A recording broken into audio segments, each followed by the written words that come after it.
साथ ही इस वीडियो को ज़्यादा से ज़्यादा लाइक करें, कमेंट करें, शेयर करें और चैनल को सब्सक्राइब करना ना भूलें। तमसो मा ज्योतिर्गमय मृत्योर्मामृतं गमय। ओम शांति शांति शांति।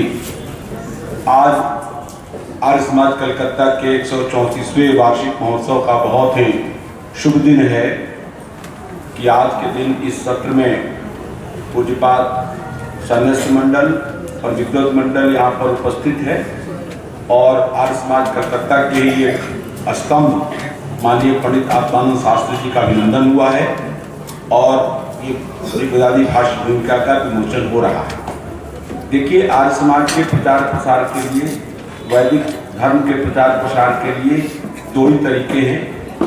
एक तो यह उपदेश के माध्यम से, वाणी के द्वारा, जो विद्वान लोग करते हैं, सन्यासी लोग करते हैं, प्रचारक करते हैं, उपदेशक करते हैं, और दूसरा तरीका है लेखनी के माध्यम से, पुस्तक के माध्यम से। ये आप अच्छी तरह से जानते हैं, ज़्यादा इसमें बोलना नहीं है कि जो वाणी का प्रचार होता है वो तुरंत होता है और उसका प्रभाव कुछ कम होता है, थोड़ी देर के लिए होता है, लेकिन जो लेखनी का प्रभाव होता है वो बहुत बड़ा होता है। ऋषि दयानंद बिल्कुल निसर्ग अवधूत अवस्था में विचरण करते थे और प्रवचन देते थे, लेकिन उस समय के कलेक्टर वो जो थे किलाधीशी थे, राजा शिव प्रसाद जी, और उन्होंने स्वामी से निवेदन किया, स्वामी जी आपके प्रवचन से वही लोग लाभ उठा पाते हैं जो आपका प्रवचन सुनते हैं। यदि आप अपने प्रवचनों को, अपने उद्देश्यों को लेखबद्ध कर दें तो जनता का उपकार हो। ये सबसे पहली बात उन्होंने राजा जयकृष्ण दास जी ने कही। स्वामी जी को बात जच गई, क्योंकि कोई व्यक्ति कुछ भी उनको अच्छी बात कहे तो मान लेते। ईश्वर चंद्र विद्यासागर में और बाबू केशव चंद्र सेन ने यही बंगाल की धरती है जिसमें उन्होंने उनको कहा कि स्वामी जी आप संस्कृत में प्रवचन देते हैं, इसका फायदा केवल विद्वत वर्ग को होता है। और एक बार किसी कलकत्ता में प्रवचन दे रहे थे संस्कृत में, और यहाँ का जो अध्यापक था संस्कृत कॉलेज का, उसका बंगला में अनुवाद कर रहा था, उसने अनुवाद गलत किया। उसमें सभा में उपस्थित जो संस्कृत के विद्यार्थी थे उन्होंने आपत्ति उठाई कि स्वामी जी के भाषण का गलत अनुवाद किया जा रहा है। ईश्वर चंद्र विद्यासागर ने और बाबू केशव चंद्र सेन ने स्वामी जी से अनुरोध किया कि स्वामी जी आप जनभाषा में प्रवचन दिया कीजिए, आप हिंदी में बोलिए। दूसरी बात है कि आप निसंग अवस्था, अवधूत अवस्था में विचरते हैं, लेकिन आप जनता में आ रहे हैं, नगर में आ रहे हैं, आपके प्रवचन को महिलाएं भी सुनती हैं, आप पूरा कपड़ा पहनिए। स्वामी ने तुरंत दोनों बातें सत्य स्वीकार कर ली। उसी प्रकार लेखनी को भी उन्होंने स्वीकार कर लिया। और स्वामी दयानंद बहुत दूरदृष्टा थे, वो समझ गए कि वेद का जो, वैदिक धर्म का जो हम ये प्रकार से पुनरुद्धार कर रहे हैं, तो बिल्कुल गर्त में जा चुका है, आज उसको नष्ट कर चुके हैं यहाँ की परंपराओं ने, तो ये काम अस्थायी बनाने के लिए लेखनी की बहुत जरूरत है।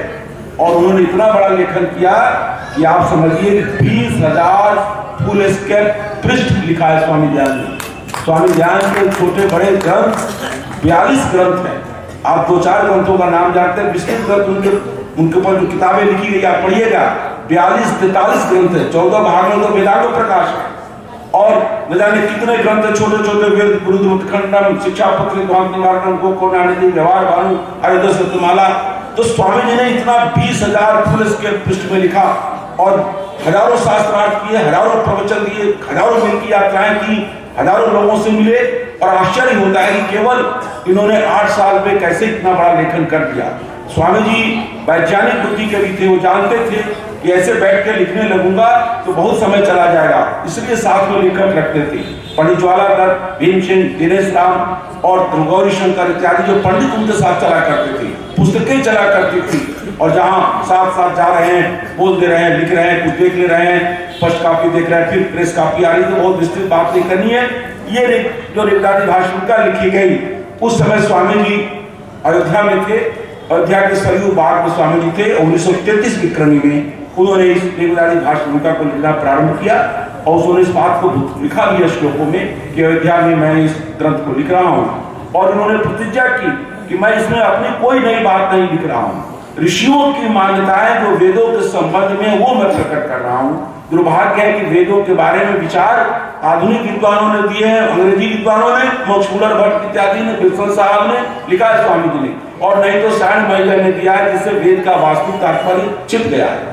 तो उनको लगभग 3-4 महीना लगा इस ग्रंथ को लिखने में। और पहले ये पुस्तक रूप में नहीं छपती थी, अंक रूप में छपती थी, एक एक अंक में हर महीना। इसके ग्राहक विल्सन भी थे, विदेश तक ये ऋग्वेदादि भाषणकार का अंकों में प्रकाशन होता था और देश विदेश के बड़े बड़े विद्वान, बड़े बड़े जज, न्यायाधीश और बड़े बड़े सोसाइटी के लोग, बड़े लाइब्रेरियों के लोग इसको मंगा कर पढ़ते थे।